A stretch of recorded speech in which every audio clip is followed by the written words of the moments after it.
We'll have a quick look at that reception.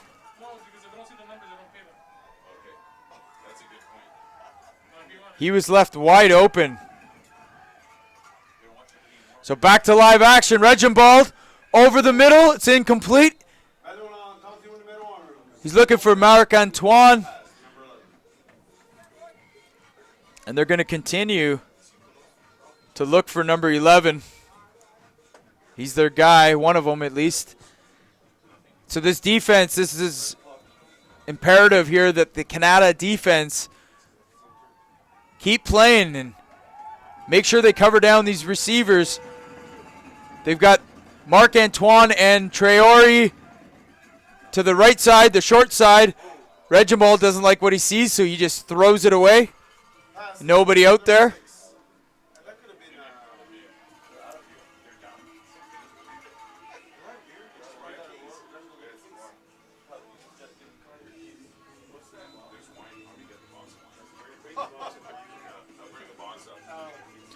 So the Hornets, only one touchdown separates these two teams. Nate Coleman on the sideline for the Knights. But right now, Reginbald's going for blood. He's got Marc-Antoine. He had a step, but what great defense by number 52 on the defense. Riley Gilmore is a linebacker covering their best slot back receiver. And somehow, he stays step for step with him. Maybe that ball should have been a little bit further thrown, but impressive defensive coverage by a linebacker. Let's take a look at the quick replay here.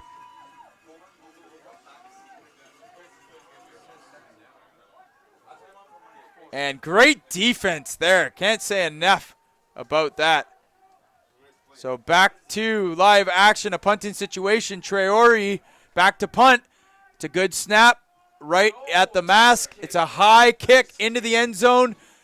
It's fielded by Denny Ferdinand, who's trying to get out of the end zone and keep it a 7-point game. He does get out, and there's maybe a Hornets player down.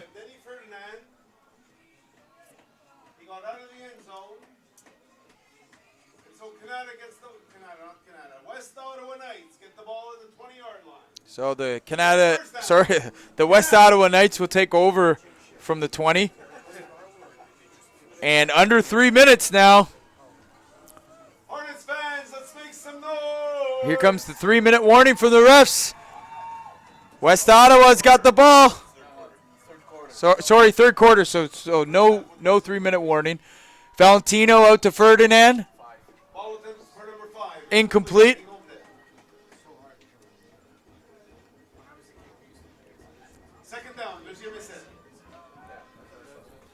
And already, I think this season has been such a success. And now with the huge announcement at the Bantam level of the interlock games, I can't wait for next season already. We're not sure. Yeah, it might be called the Big East maybe. Maybe it's the Sweet 16. We don't know. But there's about 16 teams that will be competing in this division at the Bantam level.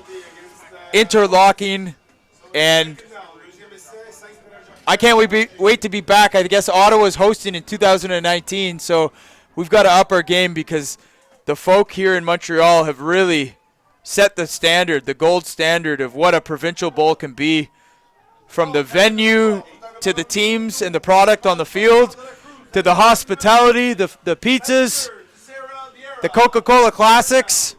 Everything here has been great.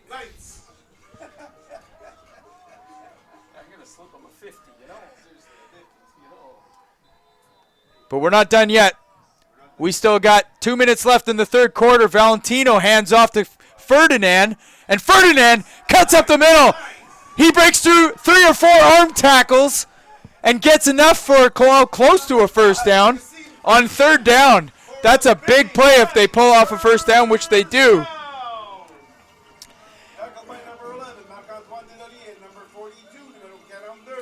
And it's funny because at the start of the season, going on what happened at the Bantam level, Kasim Ferdinand was such a huge part of the A-Cup championship team that surprised the Cumberland Panthers at the Bantam level, the A-Cup. And then they went on to play this very Sun Youth team at the Bantam level in the Inter-Provincial Bowl last year. And Kasim Ferdinand ran like a wild man in that game. And everyone started to learn a little bit more about this Ferdinand family. And at the start of the season, we thought he would be maybe the main offensive weapon for the Knights. And Coleman just had an unbelievable midget campaign in 2018. But now with Coleman on the sideline, they're leaning on Ferdinand a lot more, and he's the guy right now. We saw him make a huge catch on third down to keep them on the field. And then we saw a even bigger catch made over here close to the sideline. And he has another big play for the Knights, just what we witnessed there a few moments ago. Valentino back to pass. Looking for Armando, and it's intercepted by number 8 on the defense. Valentino threw it into a heavily trafficked area, and that's a mistake. That's Vieira again. A true ball hawk, Vieira is. But now the Hornets take over on the 26-yard line. That was a very, very costly mistake. Could be a very costly mistake for the West Ottawa Knights. We shall see if they can convert here. Traore back as the quarterback running the Wildcat, and he slips out, reverses field. He now decides to pass to the quarterback.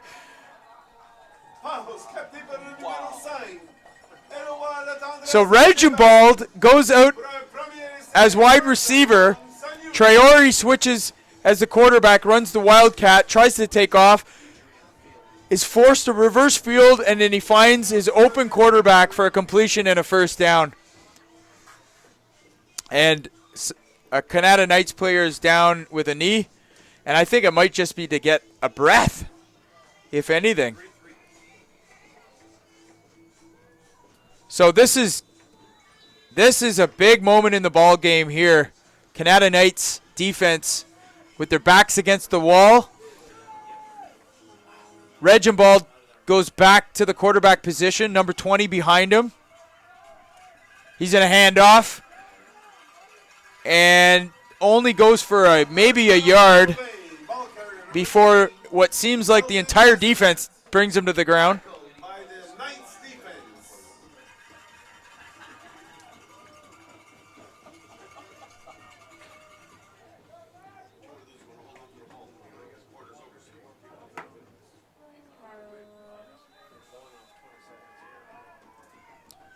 So 37 seconds remain in the third quarter. Reginbald back to pass. He's looking for the post, but he gets swallowed up by the interior of the Knights defense. And that's what we call a coverage sack in football. Good coverage on the back end of the defense. Nowhere to go. And time runs out. We'll have a look again at that replay.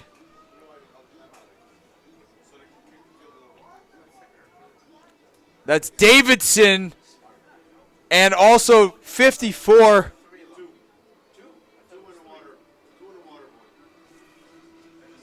Connor Seguin comes in, applies the pressure. Nice job by the Knights defense, and that was huge.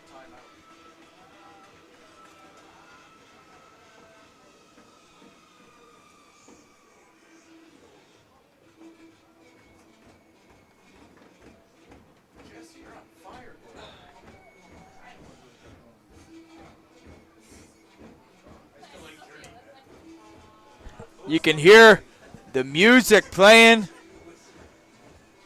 The stadium is rocking. It's a full crowd here in Montreal. It's cold, but that's not enough to keep people away. The Alouettes aren't in the playoffs. The Red Blacks have the weekend off.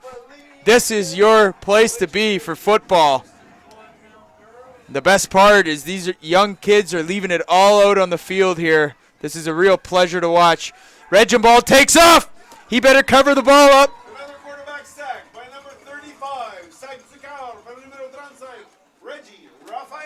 Reggie Raphael on the tackle. And the defense bailing out their offense here, but another player down.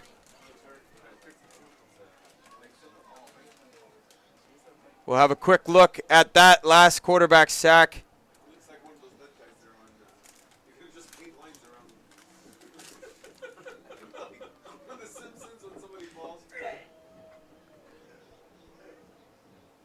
That looked like Ricky Davidson, which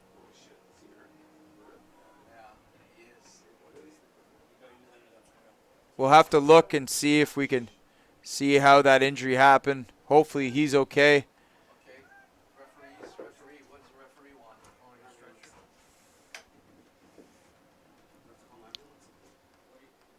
We're just going to have another quick look. I believe it was number 50.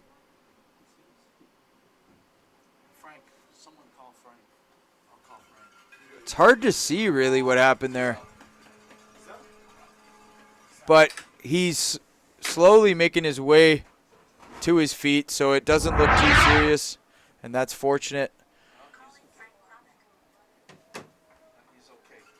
Let's hear it for number 55. So he's up. He's good.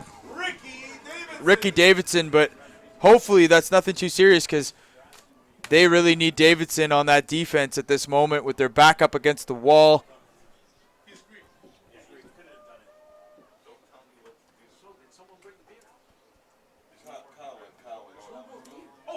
And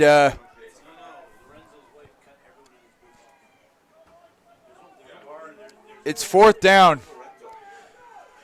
So the Hornets, I mean, that is a significant hold by the defense. That could have easily been a tent-folding series for the Knights, but they hold on. We'll see what happens. They have one man back to return in case that kick is wide. And the Hornets are going to try for the field goal. That's up and good. And the field goal is good. But you have to take that as a win for the Knights. Valentino throws the interception to number 8. That's Vieira that gets the pick, takes it up, and the Knights hold.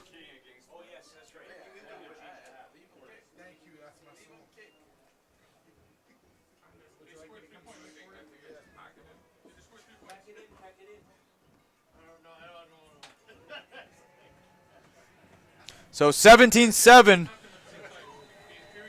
the start of the fourth quarter. You gotta reach out.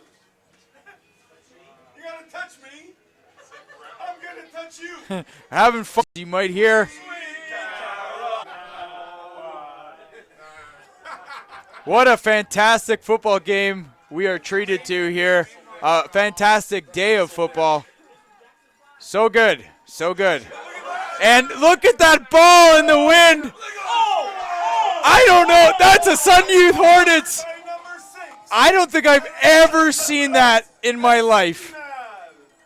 Look at the way the wind took this ball. So the Sun Youth Hornets get the ball back, but really that's nobody's fault. That's a little bit of luck. Look at the way this ball goes up in the air and literally comes back, straight back into the wind. It touches a Canada foot, and they jump on it. And the Hornets have the ball back. So that's some misfortune by the Knights. But we're back here, and they got the ball. So Reginbald hands off to Traore. He is wrapped up after about 3-yard gain. Denny Ferdinand on the tackle.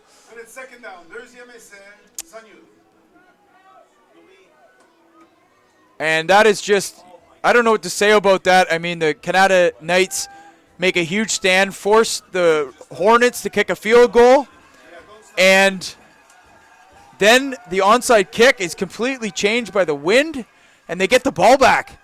So Traore now looking to wear down this defense. He has his arm almost ripped out of its socket there as he's taken down. Tackled by number 27, Roman Reed. 2 yards on the play, or a yard and a half on the play. 17-7 is your score. The start of the fourth quarter. It all comes down to this. All the planning, all the recruiting.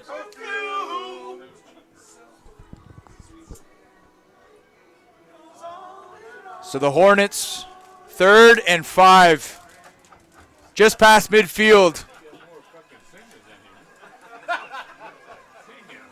It's cold, so we got about 100 people in the booth. And the run here up the far side, that's Marc-Antoine. Désolé.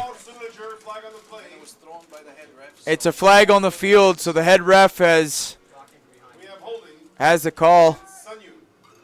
It's a holding call, so they're going to go back 5, and it'll be 3rd and 10.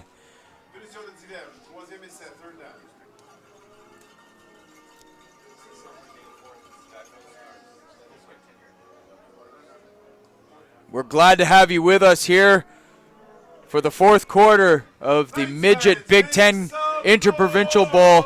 I'm already looking forward to next year. Who will be the big teams in Ottawa, and will they be able to compete down in Quebec? Actually, Ottawa will be hosting the Inter-Provincial Bowl series next year, so it's a handoff to Traore, number 1. He dodges his way. He gets a block. He's got number 10 out in front of him, leading the way. He will not score, but he'll go out of bounds. But that's a big gain for Traore. And Sun Youth have stuck with running Traore all game. And as the defense starts to get tired, that's when that run game starts to take over. We have a quick look. The handoff. And I think just some of those D linemen are getting tired. They're getting pushed around. They're watching the play a little bit there, but they're going to have to be better than that. Marc-Antoine gets caught from behind by number 68.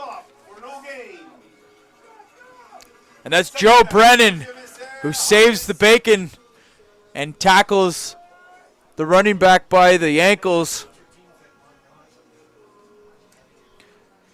17-7, fourth quarter, 9 minutes to remain. Sun Youth have the ball near just past the 20-yard line of the Knights. They're looking for insurance. It's 2nd down. Reginbold out of the gun. And it's a toss to Traore off the right side. And he is turning full beast mode here in the fourth quarter.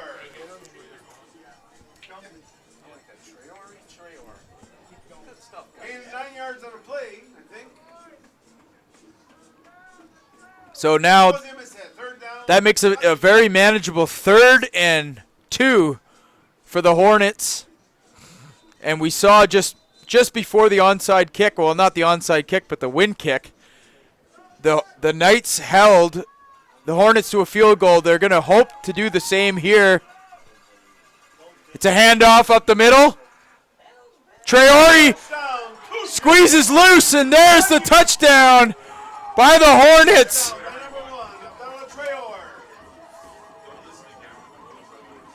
Abdallah Traore with the touchdown for the Hornets.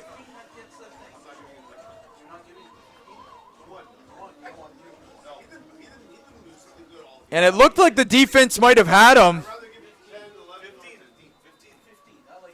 But it's been a long season, and sometimes you get into these bowl games or even championship games, and well into the fourth quarter, the arm tackles start to happen, and you need to wrap up a guy like number 1 a little bit better than with an arm tackle. Let's have a quick look at that replay. Traore, a little bit of over pursue. Number 54 over pursues that a little bit. And Traore walks into the end zone for the Sun Youth Hornets.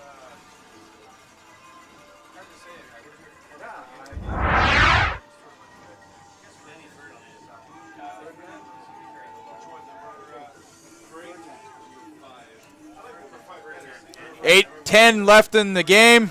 24-7 now for the home host Sun Youth Hornets.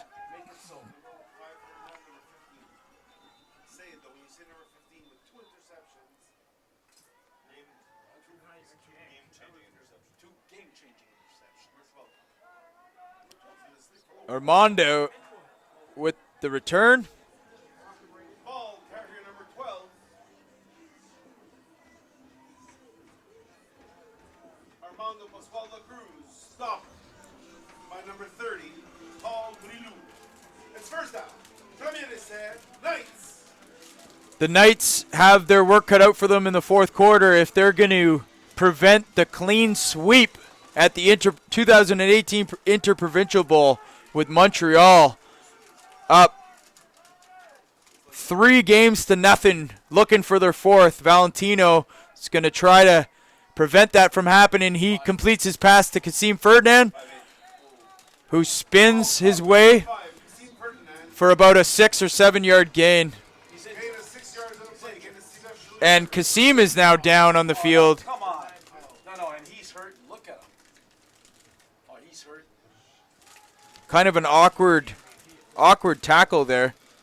We'll see if we can get it on the replay. Not sure if I want to see it, but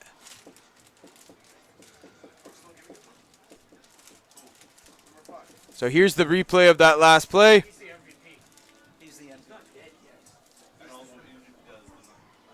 He caught the ball, he stopped, and he spun. Who knows? Who knows what happened there, but hopefully Kasim's okay and he's able to return.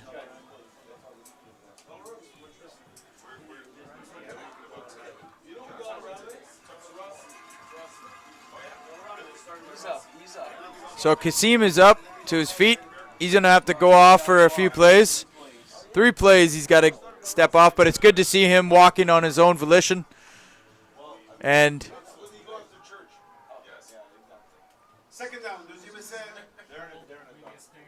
this is really now down to who wants it most. The Knights on offense, a 2nd and 5. They hand off up the middle. He breaks it to the outside. It's good for maybe 3 yards, and it'll set up a manageable 3rd and 1. Knights fans, let's make some noise. Hornets fans, I can't hear you. Courage de l'équipe, Sanyu. And it's a handoff again up the middle. That's good for a 1st down. Knights. The chains will move, and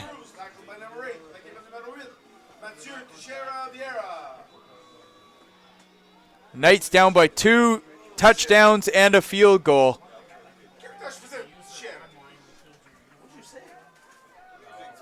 Here we go. Valentino looks to pass. He's going deep to Ferdinand, but that's over the reach.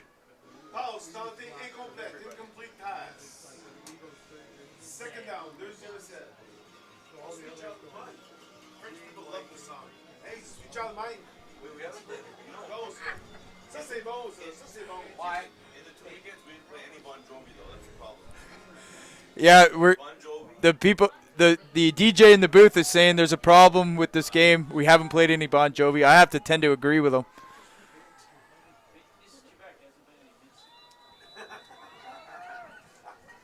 I actually found out all Bon Jovi songs were written for him. I didn't know that when I heard that when he was being inducted into the Hall of Fame. So Armando with the carry again up the middle.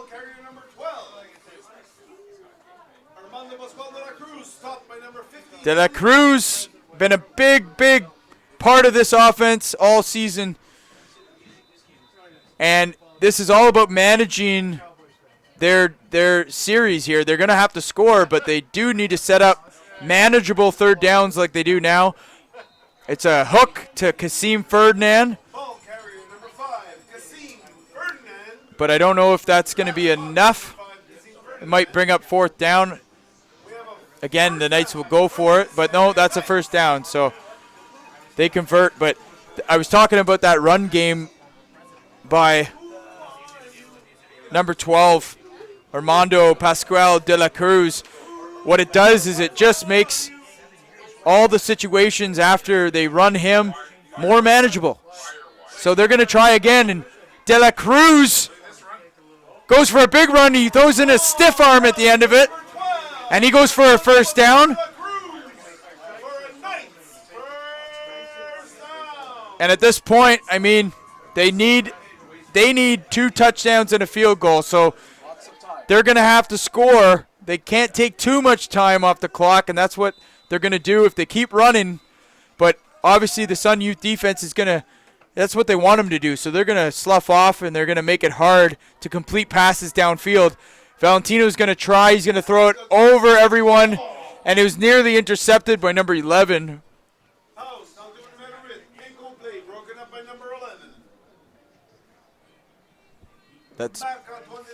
That's Marc-Antoine that had a shot at maybe having the Willie Mays interception over the shoulder.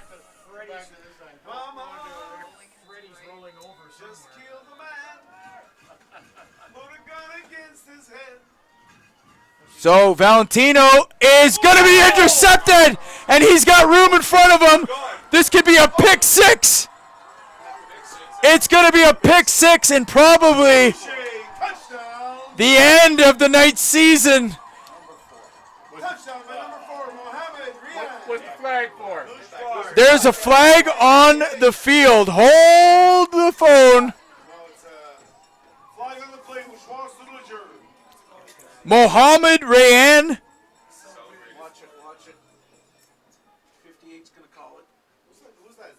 Shagofi with the interception.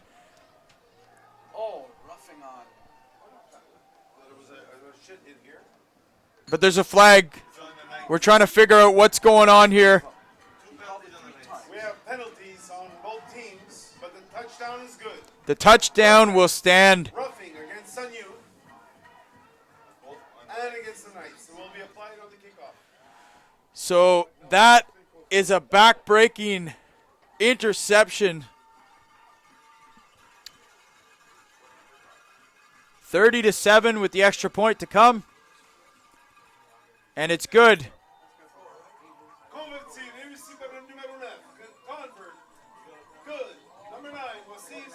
A huge interception. Let's have a look at that one.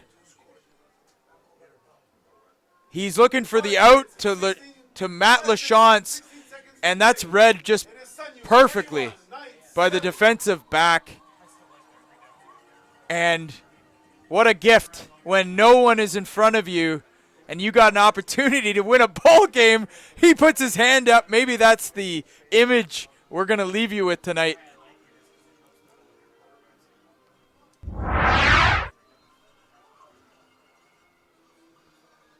So 5:16 left in the game, and now a 31-7 game, and Sun Youth has been patient. They've withstanded the turnovers that they had. Remember, they turned the ball over on the 1 yard line there. They didn't come away with any points. They were held to a field goal, but now they've just scored a couple times, and the writing is on the wall, I'm afraid, for the West Ottawa Knights. 31-7, 5 minutes left in the game. And let's see this kickoff here. Let's see if this just hangs in the wind like it did. No, this one will actually make it back to the deep level. That goes out of bounds. That'll be draw a flag. Kickoff out of bounds. That's an illegal kick by Sun Youth. So we're gonna step aside quickly, and we'll be back with the conclusion of this game.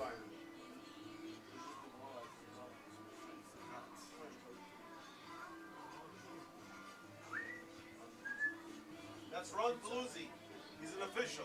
Hey, Ron. Hey. There comes a moment when every man must declare their allegiance.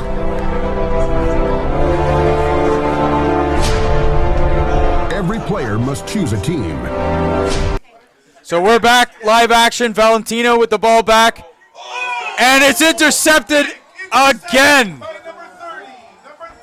So it goes from bad to worse for the Knights late in the fourth quarter. That ball is tipped up, and that's always the risk when you're passing the ball as much as the Canada Knights do, is that things can happen.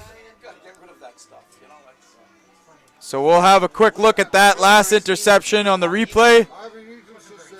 The pass was intended for Telfer, and number 4, who had the pick 6 just moments ago, knocks them back and tips the ball up, and then it's just a tip drill. But the Hornets got the ball back.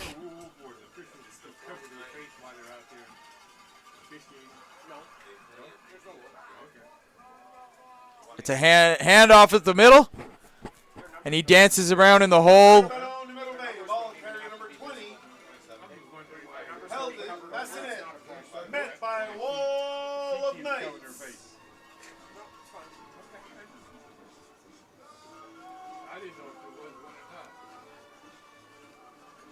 Come on, Knights fans.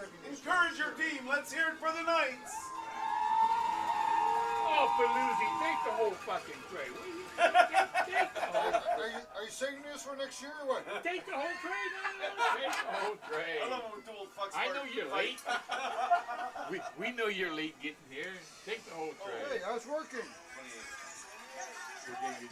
Big stop. By number 8. Go ahead. Oh, yeah? Denny Ferdinand. Loss of 4 yards on the play. The Kender Schluger. It is third down. Sunyu. Boucherville against the Vikings. Okay. Why do they have to leave right now? What? Boucherville. What level? No, sorry. Robert Scott. Stephen Dean. You're needed on the field in 3 minutes. Andy Walter and Renzo Ferraccio. Wilder's giving something out too. So 3:20 left in this Inter-Provincial Ball Big Ten bowl game between the Sun Youth Hornets and the West Ottawa Knights. Reginbald back to pass. He's got Traore wide open, but he drops it. Incomplete. Fourth down. So Traore disappointed in himself there.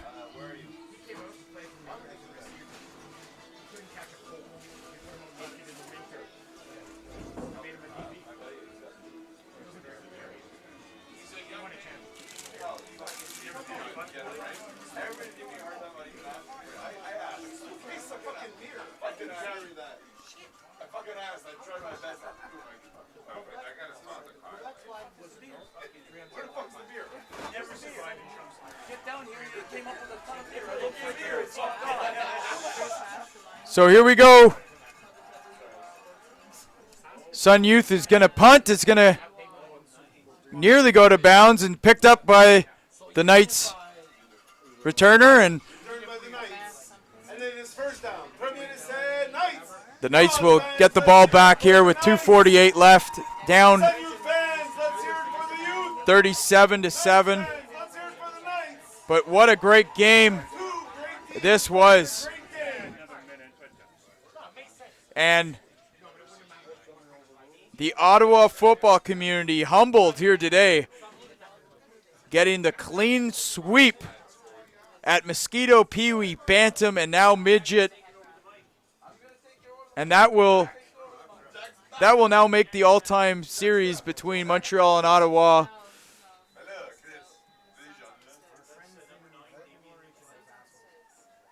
(6-1). 6-1 is the all-time series now. Kasim Ferdinand. It's number 4 that took him out, and he's down. Tackled by number 4. L'équipe avec numéro 4. Mohamed Rian. Ran out of bounds there. But can't say enough about this Sun Youth team. They figured out how to stop the team. It's a few unfortunate turns of event for the Knights losing Coleman at the half, and then a few interceptions there by Valentino resulted in the score that you see now. And the flag is called there. Quiet down, please. What? I got scared. What's going on? 2 minutes ago in the game, and you're going to quiet it down. You're right. What the fuck? No, but we can't hear each other. This is it. Did you say something? Jack, Can't hear what you guys are saying. Can you talk one at a time? Sure, I'd love it online. Everyone's going to Ottawa all of a sudden. There's no music left. So Valentino finishing out the season here. He's got a 5-pack set, and they're going to hand off to Armando up the middle. That's De La Cruz, who's been kind of the main ball carrier and running back for the Knights. But what a huge play on defense that was by number 4 for the Hornets to kind of close out the game. We're going to leave you with that image, I'm sure. This pass up to 21 is complete, but it'll be fourth and about 3. And now you ask yourself, do you want to get a good punt off? I know Coleman was their punter, so I don't know who would be back there now. Maybe Valentino will just cook it. If they don't convert here, though, they're giving the Hornets an incentive to put more points on the board and maybe make the score not as representative of how good of a game this really was. So it's going to be a toss to the left side to Armando, and he takes a big hit. Big run by number 12. Armando Pascual de la Cruz. And it's a first down, so the Knights will retain possession. And De La Cruz, what a season he has had. And Canada, West Ottawa have got to be happy with their performance this year, but it's not good enough tonight to defeat the Sun Youth Hornets. Oh, and that pass is complete over the middle, but he pays the price for that. Takes a huge hit. Stop by number 15, William Montpetit.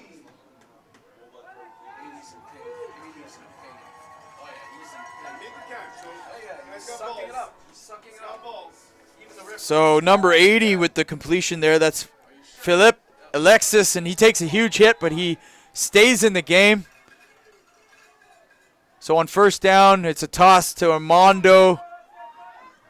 And Armando gets maybe 2 or 3 yards on that carry, and that brings the clock down to 1:16. So if we go back to that catch and hit. What banner do I give? Jack. Give it to Canada. Oh, it's a big hit. It's because we're giving it. We got a guy from Canada giving it to. So here we go. The pass is complete up to 21. That's Devon Blackwood with the reception. And he gets up a little gingerly.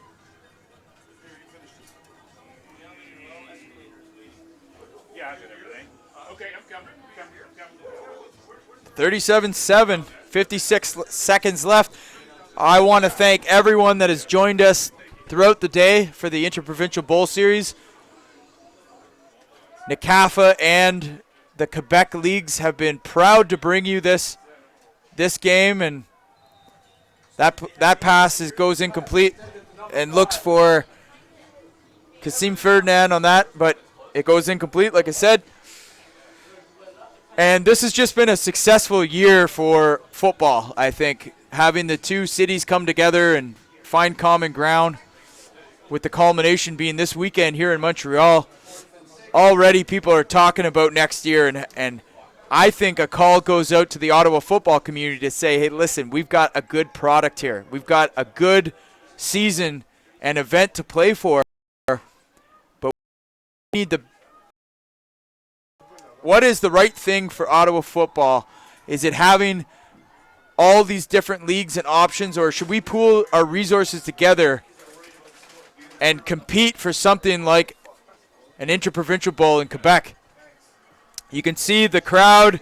They're starting to get excited here on the sideline for Sun Youth.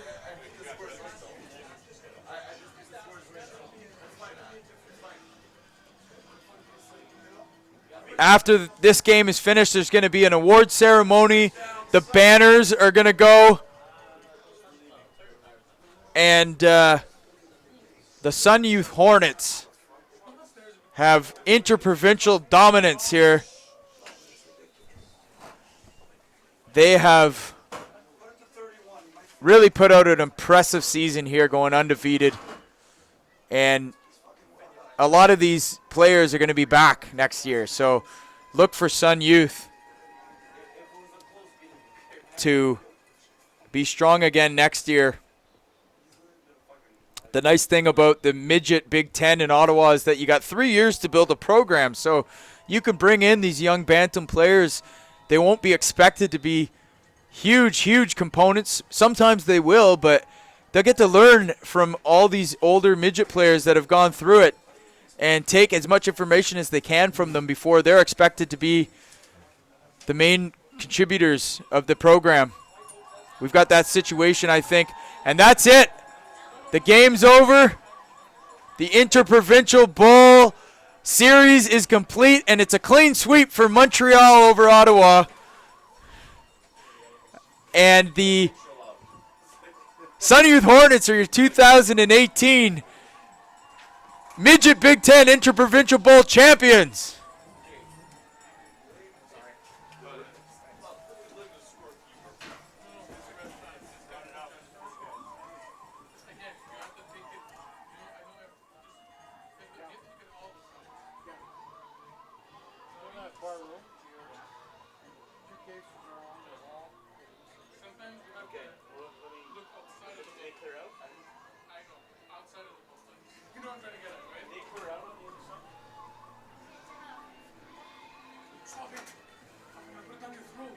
And you know what? This is the best part about this game. Good competition. They're shaking hands. Everyone had a great season. These are two of the most successful teams in both Quebec and Ottawa, or Montreal and Ottawa. And now they get to line up, shake hands, and leave it all on the gridiron. This is great to see.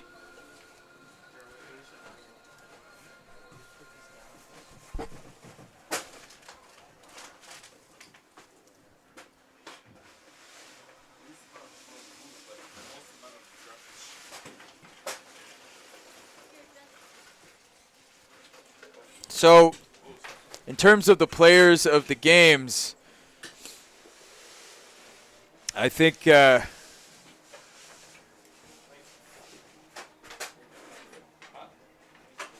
maybe have to give it to a defensive player on West Ottawa's team. Maybe Denny Ferdinand. He was all over the field. I think Kasim Ferdinand definitely stepped up and did what he could for the team. And on the other side for the Hornets, I think the guy that put the game away was number 4. That pick six was huge, and also that touchdown by Traore. I think Traore's got to be the guy for the Sun Youth Hornets in this game. He's a 16-year-old too, so there's so much football ahead of this guy, and it's going to be fun watching him next year. That's Abdallah Traore.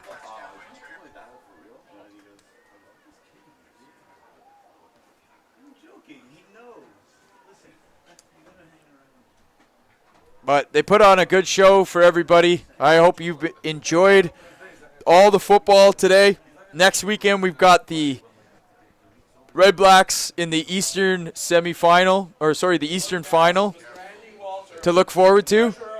And then after that, hopefully a Grey Cup maybe to celebrate for the Red Blacks. The university programs, the GGs and the Carleton Ravens, respectively, have had great seasons. And it is Kasim Ferdinand that's going to get the nod. And well-deserved. A great season for him and his twin brother, Denny. But tonight, Kasim will get that nomination. So job well done there. And I think here on the other side, it's going to be number 1. I think there's no way that you give it to anybody else. He ran the ball. I think he had over 25 carries. The QMFL to present the MVP with to number 15. Oh, it's number 15.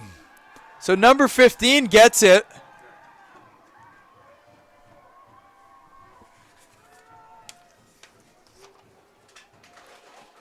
That's Montpetit. William Montpetit gets the player of the game, number 15.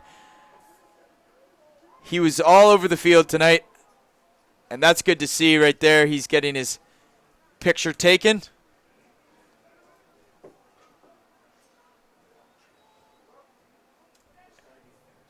But some great players on this field and in this division. And it's funny because at the start of the season, the Knights were going to have Hayden Tripp be a part of this team. And, of course, he was a little run down from all the summer football that he's played over the years. And he had an injury, I believe a knee injury, just before the start of the midget season. He wasn't able to play. And also Blake McKenzie Thompson was another get. He was an 18-year-old that could have been on this midget team. He decided not to play, but you think about what that would have done to maybe push this Knights team over the edge. It's hard to say. Hindsight's 20/20.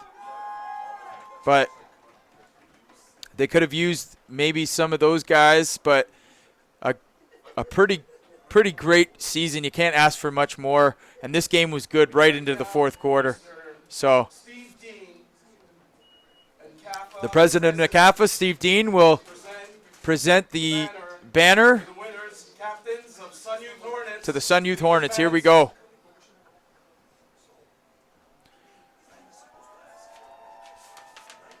So that's a great man we're watching there. Has done so much for football in Ottawa, and now he gets to present the Sun Youth Hornets boys their championship banner, as they are the 2018 Midget Inter-Provincial Bowl champions.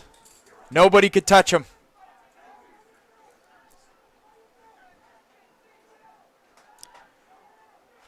Be sure to stay tuned all winter.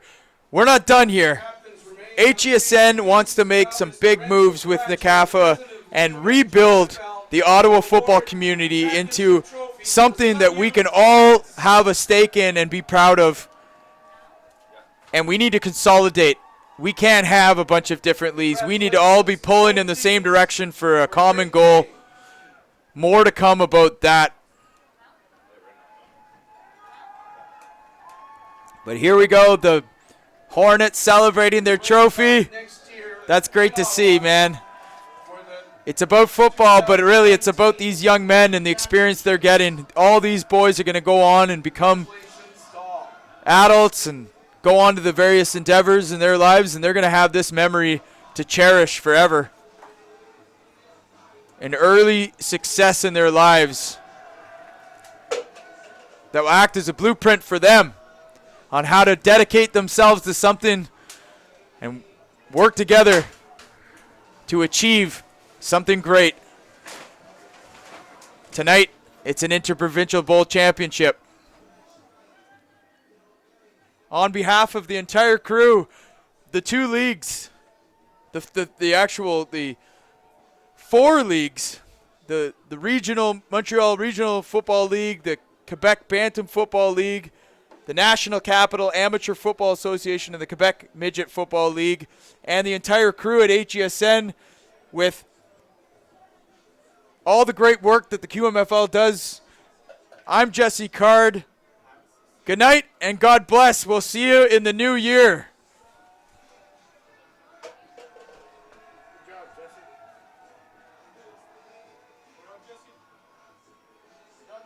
We're done.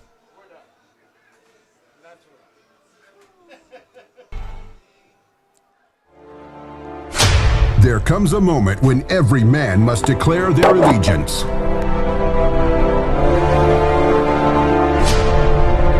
Every player must choose a team.